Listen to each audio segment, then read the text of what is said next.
We got teams getting ready. I mean, South Carolina's about to play North Carolina in week 1, and yet I'm looking at the injury situation at South Carolina. That's where I want to start tonight.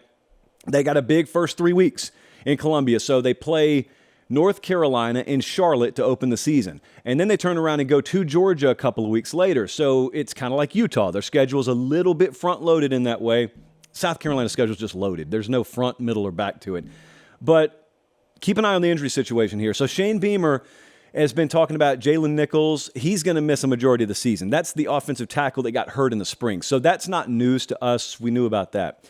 But we're keeping an eye on Juice Wells, the wide receiver there. He's got a lower body situation. He hasn't been full contact in practice. He is an integral part of their passing game. Now, again, I can only go on what Shane Beamer tells us publicly. And he says he thinks he's going to be able to play. So keep an eye on that. Anthony Goodlow, the defensive, actually, I'm looking at the complete wrong sheet. I'm going to talk to you about Goodlow in just a second. But also Trey Knox, remember when they got him out of the transfer portal at tight end? He's also been dealing with an injury. Now, as I always tell you in camp, guys missing practice is not ideal, but it's also not signifying the end of the world because a lot of them have injuries to the effect that the training staff and the coaching staff have said, all right, forget camp, forget practice after camp. Let's timetable this thing out and let's track for them to be ready for week 1. That's what they're doing with these guys. It's not 100% they'll be ready for week 1. And if they're not, this is a low margin for error team this year. Going to be a lot of close games that could swing a football game for them.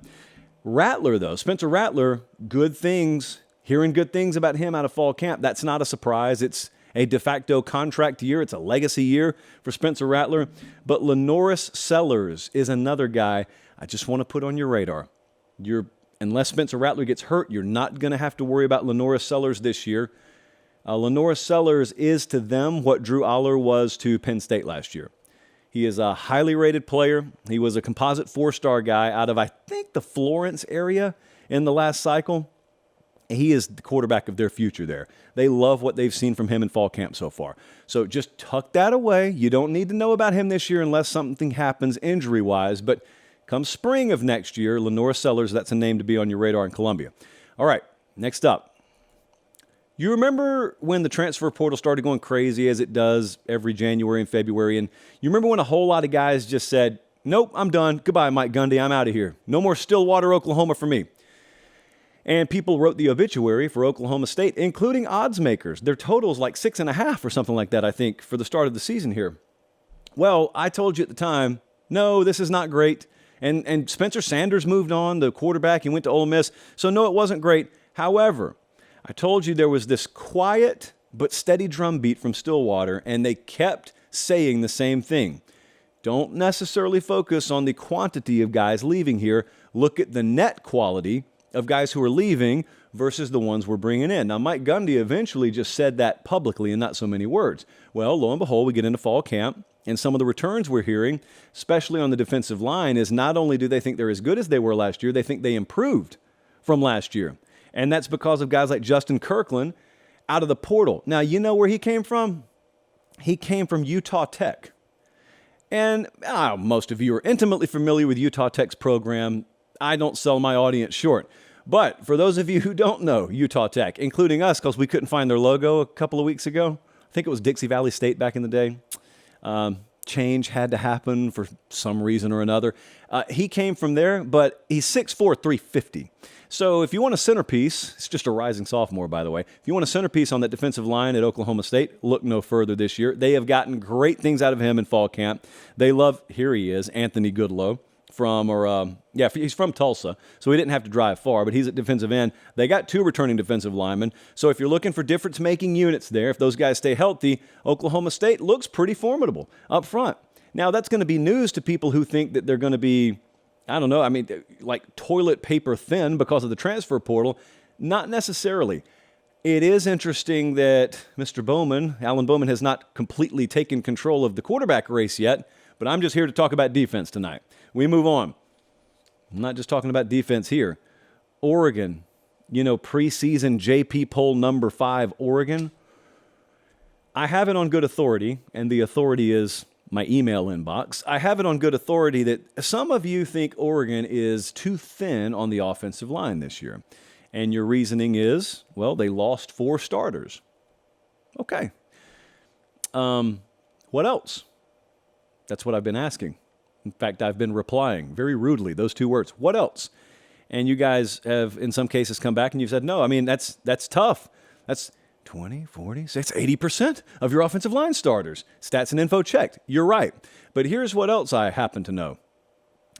They actually feel great about their offensive line. It's one of the key reasons that I differ from the AP when it comes to Oregon right now. I don't just view offensive line as a weakness. I don't just view it as maybe a net wash. I think they're a strength. I think they're actually good on the offensive line. And then, lo and behold, I'm listening to some of the coaches talk up there, 7 or 8 deep. Yeah, we feel actually really good about the quality of player and the depth that we have on the offensive line. Josh Connerly was a former 5-star a couple of cycles ago. He'll figure into this thing heavily. They got a transfer from Texas. There's a kid that transferred from Rhode Island, Johnny Cornelius. You can laugh at Rhode Island all you want to. He's good. They like him. And so Oregon, you know how I feel about them defensively. I think they'll be massively upgraded, especially the personnel they have up front. I think the offensive line is going to be pretty good this year too. So I got line of scrimmage checked off. I certainly have quarterback checked off. I just think Oregon's a lot better than folks think they are, especially in the AP. I have not talked to you about Illinois this fall or this summer.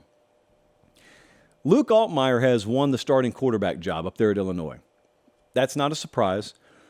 Brett Bielema stepping up and saying, this is the best we've ever felt at quarterback. Maybe a mild surprise, but maybe not. But they were 95th last year in offensive points per game, and we're still a really good team. This is like the quietest, sleepiest, sneakiest division contender in college football. Get your kids ready to talk about Illinois a little bit this year. They like what they have on the offensive line. They got 3 wide receivers they like. They got a couple of running backs they like. Luke Altmaier is playing really good football for them in camp. And they're over under 6.5 wins. They won, 8 or 9 last year, Jesse? And so Illinois is over there in the Big Ten West. We still got division play one more year. You know what else? I'm going to talk about it later in the show. Penn State's first road game is at Illinois. Let's not tiptoe in there. You better be forceful when you go in there. Drew Allar's first game on the road going to be against Illinois. Not an easy out this year. And another one that I was curious about, and we did some digging around on today, is Brigham Young. You remember Keaton Slovis? Feels like he's played about 14 places. Keaton Slovis is now at Brigham Young. And he's probably about to turn 30 next month. Probably not the only guy on Brigham Young's team about to hit the 3-0. There's a lot of excitement around him. He's finally healthy, so that's one reason to be excited about him. Team loves him. Coaches love him. It feels like he's kind of meshed there more so than any other place he's been. They feel like they upgraded offense everywhere around quarterback, and they were kind of waiting to see, what is Keaton Slovis? Like, what's he going to be here? Well, they were 44th in points per game last year offensively. They feel like they can be better than that this year. They're entering Big 12 play, and, Jeff Hansen over at Cougar Sports Insider. I had to make sure I had the website right. Saying good things, saying really good things. Jeff's not going to blow smoke, especially not our way. So everybody asking, could Central Florida make a splash in the Big 12? Houston, probably not this year. Could it be? Well, maybe it's Brigham Young. Cincinnati? No, maybe it's Brigham Young this year. You got 4 newcomers to worry about out there. So camp intel continues to come in by the truckload. Those are some things I wanted to put on your radar.